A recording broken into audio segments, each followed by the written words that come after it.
Students आ गए हम लोग लेक्चर नंबर 7 में। ऑलमोस्ट खत्म होने वाला है क्या हमारा chapter human reproduction lecture number 7 में आ गए। अगेन वही पीडीएफ क्वेश्चन कहाँ से मिलेगा? यस, आपको व्हाट्सएप करना है, ठीक है। नए लेक्चर्स कैसे मिलेंगे? नीट पीडिया का ऐप आपको डाउनलोड करना है, नीट पीडिया का ऐप डाउनलोड करना, वहाँ से आपको मिल जाएगा। तो चलिए टाइम ना वेस्ट करते हुए हम लोग अपना लेक्चर स्टार्ट करते हैं। यस, हम लोग आ गए हैं स्टूडेंट्स। क्या आज हमें जो कॉन्सेप्ट पढ़ना है वो फर्टिलाइजेशन और इम्प्लांटेशन पढ़ना है, ठीक है। Fertilisation as well as implantation.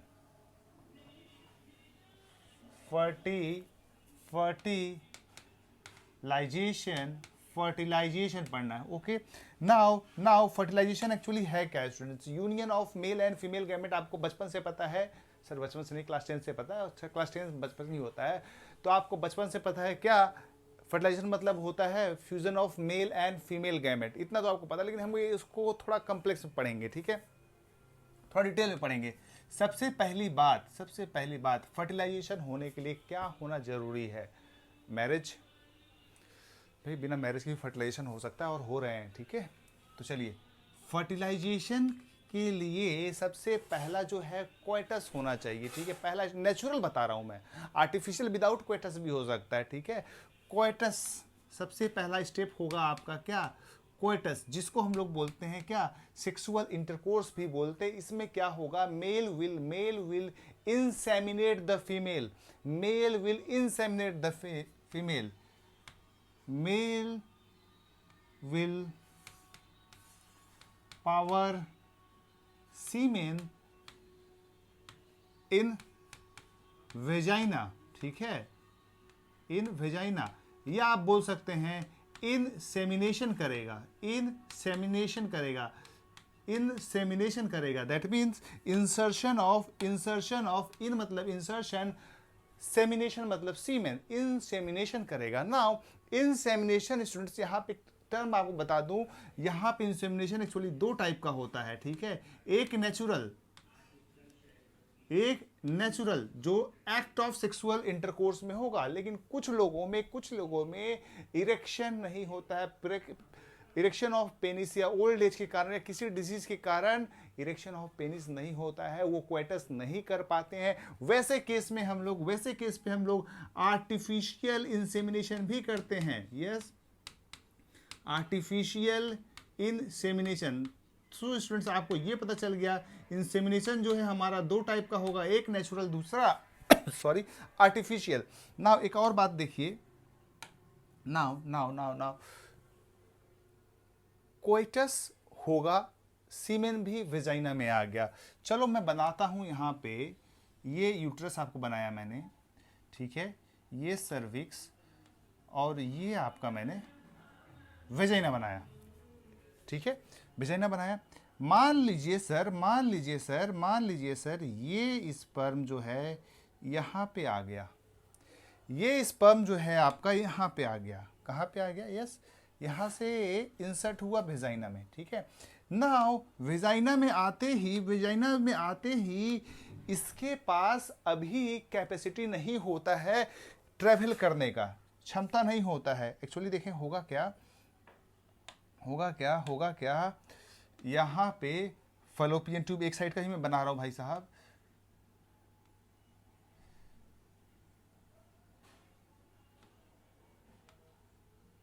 और ये मान लीजिए ओवरी है, ठीक है। नाउ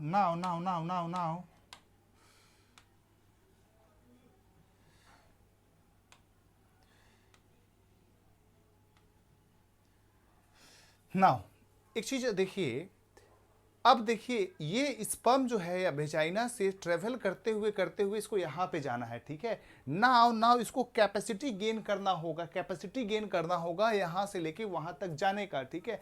नाउ ये जो यहाँ पे रिएक्शन होगा जिसके कारण ये कैपेसिटी गेन करेगा स्टूडेंट, उसको हम लोग बोलते हैं कैपेसिटेशन रिएक्शन। क्या बोलेंगे?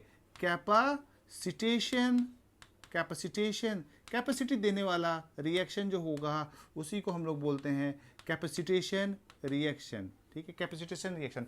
तो स्पर्म अंडरगो क्या किया यहाँ पे, कैपेसिटेशन रिएक्शन किया, उसके बाद इसके अंदर मोटिलिटी आ गई। मोटिलिटी आने के बाद कैपेसिटेशन रिएक्शन के बाद ये यहाँ से ट्रेवल करते हुए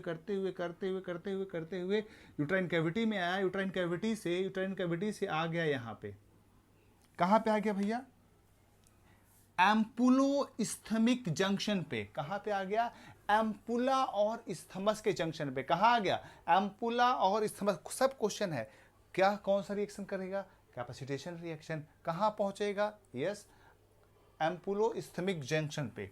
यस, कहाँ पहुंचेगा, एम्पुलोस्थमिक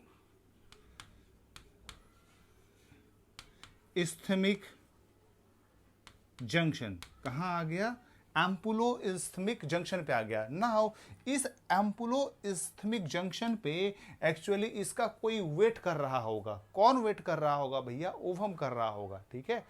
तो फर्टिलाइजेशन कहाँ होता है, एम्पुलोस्थमिक जंक्शन पे। तो नाउ देखिए, ये जो है ओवम, ये कौन है, ओवम है। नाउ ये ओवम क्या होगा, ये आपका ओवम है। ओके, नाउ ये ओवम जो है ड्यूरिंग द ओव्यूलेशन, ठीक है, ओवम का क्या होगा, ओव्यूलेशन होगा। जब ओव्यूलेशन होगा तो ये ओवरी से रिलीज करेगा, इस स्टेप को स्टूडेंट्स हम लोग बोलते हैं क्या, ओव्यूलेशन। नाउ ओव्यूलेशन कब होता है, पहले बताइए, ऑन 14th डे, जब LH सर्ज होता है। Yes, on 14th day of menstrual cycle, 14th day of, note कर लिए, 14th day of menstrual cycle पे ओव्यूलेशन होगा। बोलिए हाँ या ना, पहले से पता है, यस, 14th डे पे होगा। ऐसा क्यों 14वें दिन पे ही क्यों होता है, क्योंकि इस 14th डे पे 14th फरवरी नहीं बोल रहा हूं यार, 14th डे पे होता है every menstrual cycle, not only 14 Feb. Okay, तो यहां पे क्या होता है, LH love hormone, LH surge होगा। लव हार्मोन इसको नहीं बोलते यार, ऑक्सीटोसिन को लव हार्मोन बोलते हैं, ठीक है। नाउ LH सर्ज होगा। कब, 14th डे के कारण यहाँ पे क्या होगा, रिलीज ऑफ ओवम होगा। ना रिलीज ऑफ ओवम जब होगा, ये जो फिम्ब्रियाई हैं, ये इन्फेंटिबुलम जो है एक सक्शन फोर्स क्रिएट करता है, ठीक है। सक्शन फोर्स कि मतलब निगेटिव फोर्स जनरेट करेगा। ना ये देखिए, ये आपका इन्फेंटिबुलम है, ये यहाँ पे निगेटिव फोर्स जनरेट कर रहा है, तुरंत इसको ये ओवम को अंदर की तरफ सक कर लेगा, नाउ ये अंदर आ गया। अब यहां से मूवमेंट करते ओवम पहुंच जाएगा किसके पास, इसके पास, एम्पुलोस्थमिक जंक्शन पे पहुंच गया। नाउ दैट मींस फर्टिलाइजेशन के लिए release of sperm and release of ovum दोनों सेम टाइम पे होना चाहिए। यस, तो यहां पे एक और टर्म आ गया, क्या, फॉर फर्टिलाइजेशन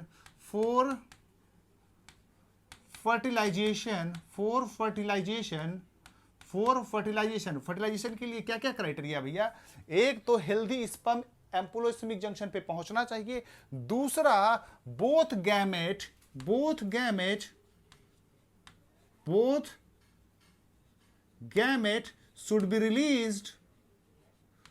should be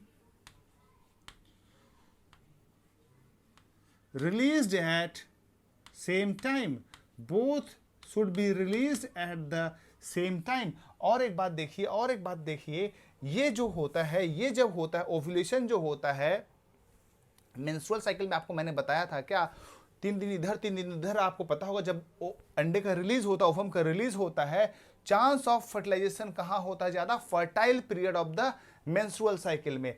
तो जब दोनों का साथ में ही आएगा तभी दोनों को मिलन होने का चांस है। दैट मीन्स स्टूडेंट, यहां पे हम एक स्टेटमेंट लिख सकते हैं, हर एक सेक्सुअल इंटरकोर्स में फर्टिलाइजेशन पॉसिबल नहीं है। Yes, fertilization is not possible in every act of coitus. Okay, so fertilization not possible in every coitus। भैया टाइमिंग का हेर फेर है, टाइमिंग का हेर फेर है। राजा तो हमेशा आता रहेगा, लेकिन क्वीन का आने का टाइम निर्धारित है, 14th day of menstrual cycle पे ही आती है। भैया लड़कियां हमेशा वेट कराती है, लड़के तो हमेशा पहुंचे हुए रहते हैं। देखो ये स्पर्म हमेशा जब मन तब पहुंच जाता है, लेकिन ओवम अपने टाइम पे ही आती है on 14th day of menstrual cycle. समझ में आ रहा भाई? सर बहुत अच्छे से समझ में आ रहा है, यहाँ तक समझ में आया। नाउ अब इसकी आगे का सीन क्या बन रहा है वो मैं आपको आगे दिखाता हूं, आगे का पिक्चर। अब यहाँ पे क्या ये लोग गुफ्तगू कर रहे हैं या ये क्या आपस में बात कर रहे हैं वो मैं आपको दिखाने की कोशिश करता हूं, ठीक है। आपको स्टूडेंट्स याद होगा, आपको मैंने बताया था स्ट्रक्चर ऑफ ओवम। चलिए मेरे साथ रिपीट करिए, क्या था? यस, इस तरह से एक अंडा था, ओवम था। सर ओवम को और क्या बोलते हैं भाई साहब? ऊटिड बोलते हैं, ध्यान में रखिएगा, इसको ऊटिड भी बोलते हैं। नाउ इस ऊटिड के चारों तरफ एक मेम्ब्रेन की कवरिंग थी, जिसको आपने नाम दिया था जोना पेलुसिडा, जिसको आपने नाम दिया था क्या? Zona pellucida. और ये जो अंदर वाला मेम्ब्रेन है, इसको हम लोग बोलते हैं विटेलाइन मेम्ब्रेन। और ये जो स्पेस है इसको बोलते हैं पेरी विटेलाइन स्पेस। इस स्पेस को बोलते हैं peri vitelline space, peri vitelline space. एक चीज और आप ध्यान दीजिए, मेरा ध्यान दीजिए यहाँ पे। नाउ अब इसके चारों तरफ सेल्स होंगे। आपको ध्यान में होगा ये सेल्स एक्चुअली कुछ और नहीं, ग्रैनुलोसा सेल्स का ही रिमेनेंट है, जो कि कुछ रह गया है, ठीक है।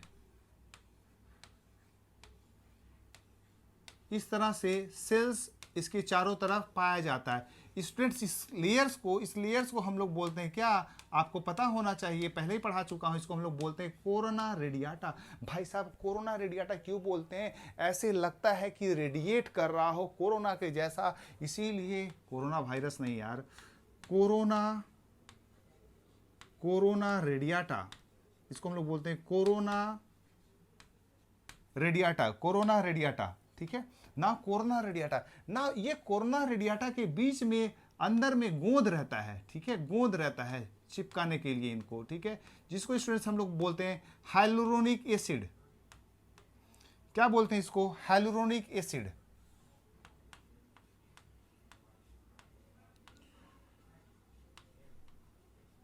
हाइलुरोनिक एसिड, ठीक है ना। हाइलुरोनिक एसिड आपको दिख गया क्या? एक चीज बताइए, आपने लड्डू देखा है?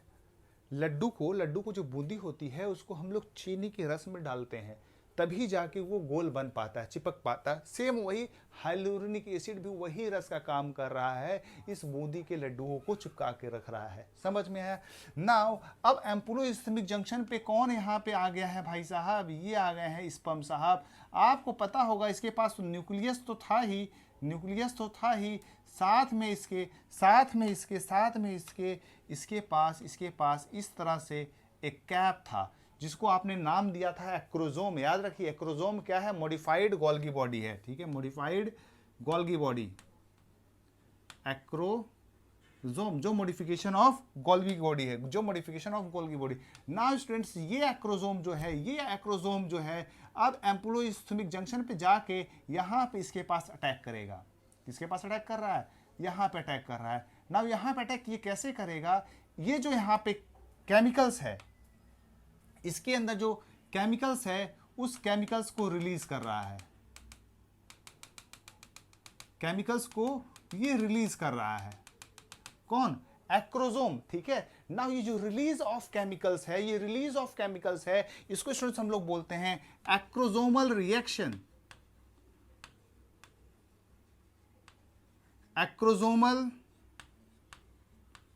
इसको हम लोग बोलते हैं एक्रोजोमल रिएक्शन। ये रिलीज हुआ एक्रोजोमल रिएक्शन से। नाउ एक्रोजोमल रिएक्शन से क्या निकला? एक्रोसोमल रिएक्शन से क्या निकला भाई, इस तरह से एंजाइम्स निकले। ये आप इसको अगर मॉडिफाई करके देखो, इस तरह से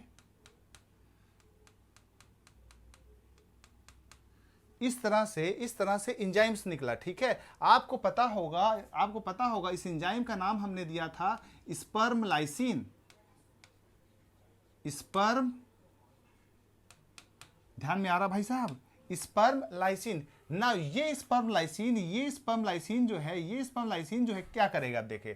अब ये स्पर्म लाइसिन जो है यहां पे जाएगा, ये जो लेयर्स हैं ये डाइजेस्ट करेगा। ठीक है, नाउ जब ये यहां पे जाएगा, तो ये लेयर जो धीरे धीरे है इसको ये खाना चालू कर देगा। ठीक है, नाउ ये इसको खा डालेगा। ठीक है, कौन था ये, स्पर्म लाइसिन। नाउ ध्यान दीजिए, इसके पास इस स्पर्म लाइसिन के पास कई तरह के दांत हैं।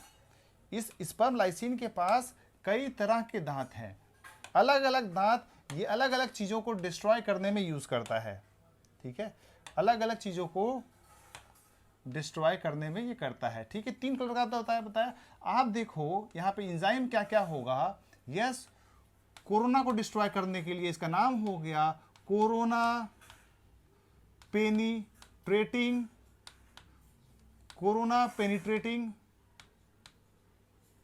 एंजाइम। ठीक है, ये जो गोंद था उसको डिस्ट्रॉय करने के लिए आ गया यहाँ पे हाइलुरोनिडेज। क्या आ गया, हाइलुरोनिडेज। ठीक है, फिर जोना पेलुसिडा है उसको डिस्ट्रॉय करने के लिए आ जाएगा जोना लाइसिन। ठीक है, नाउ अब देखें, डिस्ट्रॉय करने के बाद इसका तो काम हो गया ना। अब इसको हटा देता हूं। ठीक है, डिस्ट्रॉय करने के बाद डिस्ट्रक्शन ये कर दिया। नाउ ये जो स्ट्रक्चर है, अब ये धीरे धीरे यहां पे आएगा। ठीक है, यहां पे आएगा। जब ये यहां पे स्टूडेंट्स आ जाएगा, जब ये आ जाएगा, तो एक बात आप ध्यान दीजिएगा, इसका जो है सिर्फ और सिर्फ न्यूक्लियस जो है स्टूडेंट्स, इसका जो सिर्फ और सिर्फ जो न्यूक्लियस है अंदर जाता है। क्या जाएगा, इसका सिर्फ और सिर्फ इसका न्यूक्लियस अंदर आएगा, बाकी का सब चीज बाहर रह जाएगा। इसका न्यूक्लियस अंदर जाएगा और बाकी की सब चीजें बाहर रह जाएंगी। जैसे ही इसका न्यूक्लियस अंदर आ जाता है, तुरंत ये सील हो जाता है। नाउ जैसे ही न्यूक्लियस अंदर आ गया, तुरंत ही ये सील हो गया। सील कैसे हुआ देखें, दैट मीन्स ये सील क्यों किया गया, टू प्रिवेंट द पॉलीस्पर्मी। एक से ज्यादा राजा अंदर ना आए, एक राज्य में एक ही राजा होगा। टू प्रिवेंट द पॉलीस्पर्मी, यहां पे 2 चीजें होती हैं, एक फास्ट ब्लॉक, दूसरा स्लो ब्लॉक। ठीक है, क्या होगा, टू प्रिवेंट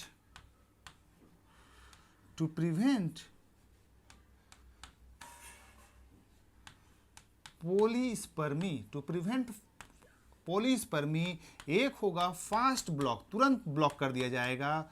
दूसरा ब्लॉक जो होगा स्लो ब्लॉक। ना ये फास्ट ब्लॉक स्टूडेंट्स क्या है, मान लीजिए यहां बहुत सारे स्पर्म्स आने का कोशिश कर रहे हैं, लेकिन यहां पे तुरंत जो इलेक्ट्रॉन पोटेंशियल था, इनका जो चार्जेस था, इलेक्ट्रिकल चार्जेस था, वो उल्टा हो जाता है। इनके बाहर मेम्ब्रेन की तरफ जो चार्जेस थे वो रिवर्स हो जाते हैं। तो ये स्पर्म्स को शॉक लगता है और ये स्पर्म गलतियां भी नहीं करते, इसके पास आने का। समझ में आया?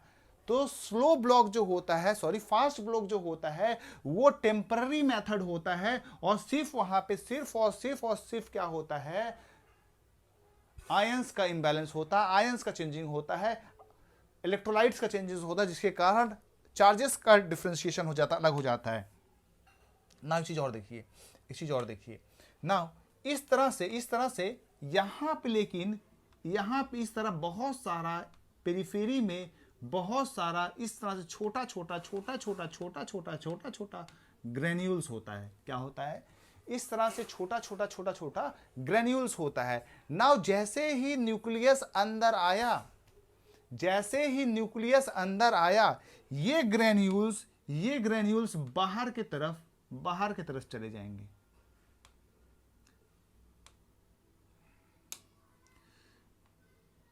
ये बाहर की तरफ आ जाएंगे। ठीक है, नाउ बाहर की तरफ आते ही एक टफ लेयर कॉर्टिकल ग्रेन्यूल्स बाहर की तरफ सिक्रेट करेगा और ये जो आपका जोना पेलुसिडा था, जोना पेलुसिडा जो था वो और टफ हो जाता है, वो और टफ हो जाता है। अब ये परमानेंट एंट्री ब्लॉक कर देगा। समझ में आ रहा है आपको? कॉर्टिकल ग्रेन्यूल्स बाहर निकल गया। ना ये रिएक्शन जो होता है, ये रिएक्शन जो होता है, इसको स्टूडेंट्स हम लोग बोलते हैं कॉर्टिकल रिएक्शन। कॉर्टिकल रिएक्शन क्या हो गया? ये कॉर्टिकल रिएक्शन। ना ये कॉर्टिकल रिएक्शन क्या है? स्लो ब्लॉक है, थोड़ा देर में होता है कॉर्टिकल रिएक्शन। ये इतना बड़ा आलसी है, इतना बड़ा कामचोर है, ये जो स्लो रिएक्शन है इतना बड़ा कामचोर है कि इन दोनों का, राजा रानी का मिलन हो जाता है, कार्योगैमी हो जाता है, फर्टिलाइजेशन हो जाता है, उसके बाद ये काम करता है। समझ में आ रहा है हम क्वेश्चन कहाँ पर आपको ले जा रहे हैं? एग्जाम में क्वेश्चन पूछेगा, अरेंज करने के लिए देगा। बताइए पहले क्या होता है? सबसे पहले एक्रोसोमल रिएक्शन होता है, फिर स्लो ब्लॉक होता है, फिर आपका पहले एक्रोसोमल रिएक्शन होता है, फिर एंट्री ऑफ स्पर्म होता है, फिर तुरंत टेम्पररी ब्लॉक होता है जिसको हम लोग फास्ट ब्लॉक बोलते हैं, फिर आपका कॉर्टिकल रिएक्शन होता है। समझ में है? मिसमैच हो गया। पहले क्या होगा? एक्रोसोमल रिएक्शन, पहले आया एक्रोसोमल रिएक्शन होगा, फिर आपका क्या होगा? एंट्री होगा, एंट्री होने के बाद फास्ट ब्लॉक होगा, फास्ट ब्लॉक के बाद फर्टिलाइजेशन होगा, फिर कॉर्टिकल रिएक्शन होगा। इतना आप ध्यान में रखिएगा, कॉर्टिकल रिएक्शन जो कॉर्टिकल रिएक्शन होता है वो फर्टिलाइजेशन के बाद होता है। ठीक है, समझ में आया? तो चलिए एक बार हम स्टेप्स आपको लिख देते हैं यहाँ पे। फर्टिलाइजेशन का स्टेप्स क्या क्या होगा? पहले होगा एक्रोसोमल रिएक्शन। ठीक, क्या होगा? स्पर्म एंट्री, स्पर्म एंट्री के बाद क्या होगा? फास्ट ब्लॉक, फास्ट ब्लॉक के बाद क्या होगा आपका? फास्ट ब्लॉक के बाद क्या होगा? कार्योगैमी एंड फिर क्या होगा आपका? Cortical reaction. समझ में आया? फर्टिलाइजेशन सर काफी कॉम्प्लेक्स है, कुछ कॉम्प्लेक्स नहीं है यार, बेवकूफ ना बनाओ मुझे। ठीक है, तो स्टूडेंट्स हम लोग क्या पढ़ रहे थे? फर्टिलाइजेशन पढ़ रहे थे। फर्टिलाइजेशन में पहले क्या होगा? सेक्सुअल इंटरकोर्स होगा, दैट मींस क्वाइटस होगा। क्वाइटस में क्या होगा? इंसेमिनेशन होगा। इंसेमिनेशन मतलब क्या होता है? Insertion of semen in the vagina. कितने टाइप का होता है? 2 टाइप का भैया होता है, एक आर्टिफिशियल होता है और एक नेचुरल होता है। आर्टिफिशियल इसमें कैसा होगा? इसमें इरेक्शन नहीं हो सकता है, ठीक है, या स्पर्म डोनेशन वाले केस में वैसे हो सकता है। वेजाइना कहाँ पे, स्पर्म कहाँ पे आ गया? सीमेन कहाँ पे आ गया? वेजाइना में आ गया। वेजाइना में आते ही क्या करेगा? वो तड़पड़ाएगा, वहां पे कैपेसिटेशन रिएक्शन होगा, उस कैपेसिटी का हम लोग गेन करवाएंगे, उसको ट्रेनिंग देंगे, उसको मैच्योर कराएंगे ताकि वो इतनी दूरी वो ट्रेवल कर पाए। कहाँ दूरी तक ट्रेवल करके जा रहा है भैया? एम्पुलोस्थमिक जंक्शन तक जा रहा है। एम्पुलोस्थमिक जंक्शन में क्यों जा रहा है? क्योंकि वहां पे उसका कोई वेट कर रहा है। कौन वेट कर रहा है? ओवम वेट कर रहा है। ओवम कब तक वेट करेगा भैया? 14 दिन पे जो मेंस्ट्रुअल साइकिल होता है, 14th फेव नहीं, 14th day of menstrual cycle पे वो निकलती है, निकल के जाके उसका वहां पे वेट करती है, ये बेचारा वहां पे जाके पहुंचेगा।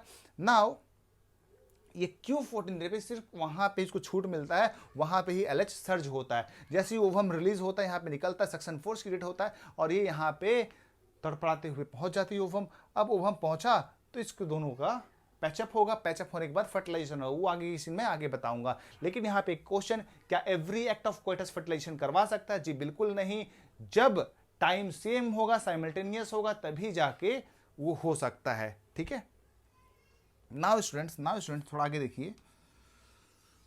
अब सेकेंड फेज में क्या होगा, अब केमिकल लोचा क्या हो रहा है भैया, स्पर्म आ गया, स्पर्म के पास क्या था, एक्रोसोम था जो कि मॉडिफाइड गोल्गी बॉडी है, वो अपना केमिकल्स निकालेगा, वो जब अपना केमिकल्स निकालेगा वो डिस्ट्रॉय करेगा, किसको किसको डिस्ट्रॉय करेगा, corona penetrating enzyme corona radiata को डिस्ट्रॉय करेगा, हाइलुरोनिडेज हाइलुरोनिक एसिड को डिस्ट्रॉय करेगा, जोनालाइसिन जोना पेलिसुडा को डिस्ट्रॉय करेगा, डिस्ट्रॉय करते करते करते पहुंच जाएगा। नाउ इसकी बाकी की चीजें बाहर रह जाएंगी और न्यूक्लियस जो है वो अंदर चल जाएगा। न्यूक्लियस जो अंदर चल जाएगा, जैसे ही अंदर जाएगा तुरंत फास्ट ब्लॉक होगा, इलेक्ट्रिकल चेंजेस होगा, जिसके कारण बाकी को शॉक लगेगा, पॉलीस्पर्मी को प्रिवेंट कर दिया जाएगा। लेकिन ये इतने बदमाश हैं, ठीक है, कि फिर भी ट्राई करते हैं, ठीक है। तो पहले ही अपना काम कर लेता है, कार्योगेमी कर लेता है, उसके बाद कॉर्टिकल रिएक्शन करवाता है, कॉर्टिकल रिएक्शन करवाने के कारण सेकेंडरी ब्लॉक हो जाता है, जिसको हम लोग बोलते हैं स्लो ब्लॉक, जो कि एकदम पक्का होता है, अब कोई नहीं आ सकता, ठीक है। इस तरह से जाइगोट का फॉर्मेशन हो जाता है।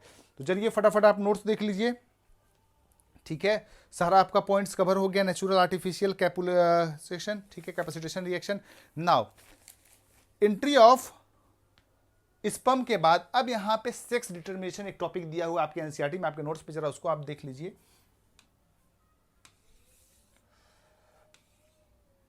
सेक्स डिटरमिनेशन के ऊपर हम कुछ पॉइंट्स पढ़ेंगे यहां पे। एक चीज आप देखिए यहां पे,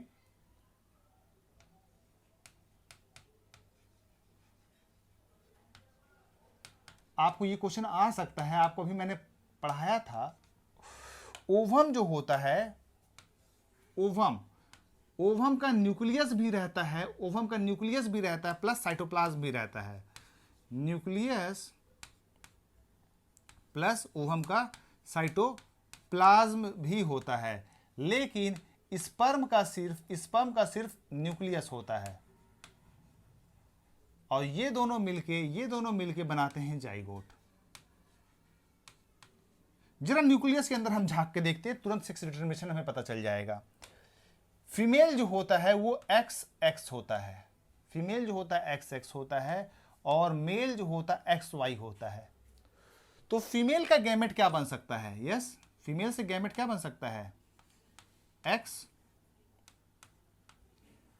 यही पॉसिबिलिटी है। नाउ मेल का जो गैमेट बनेगा वो क्या बन सकता है, एक में X हो सकता है, एक में Y हो सकता है।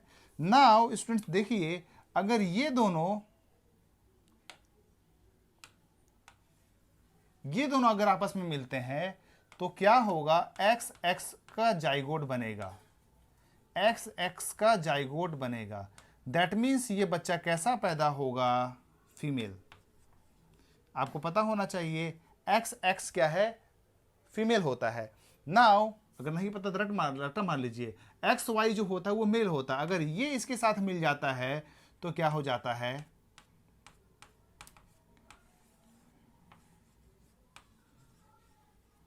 बच्चा कैसा पैदा होगा, मेल पैदा होगा।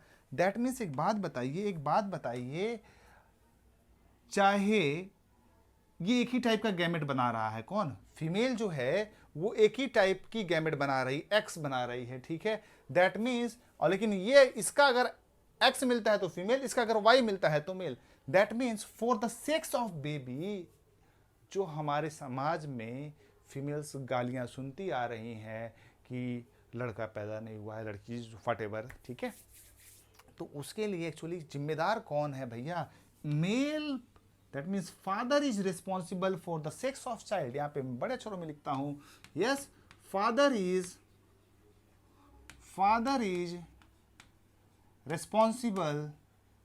responsible for sex of father is responsible for the sex of child, not mother। समझ में आ रहा भाई साहब, father is responsible for the sex of child, not mother। now sex of child कब डिटरमाइन हो सकता है, ठीक है, किस स्टेज के बाद सेक्स ऑफ चाइल्ड नहीं चेंज हो सकता, yes, after the zygote formation sex of child can't be changed, ठीक है, समझ में आया। यहां तक लिख लीजिए, फटाफट नोट डाउन करिए फिर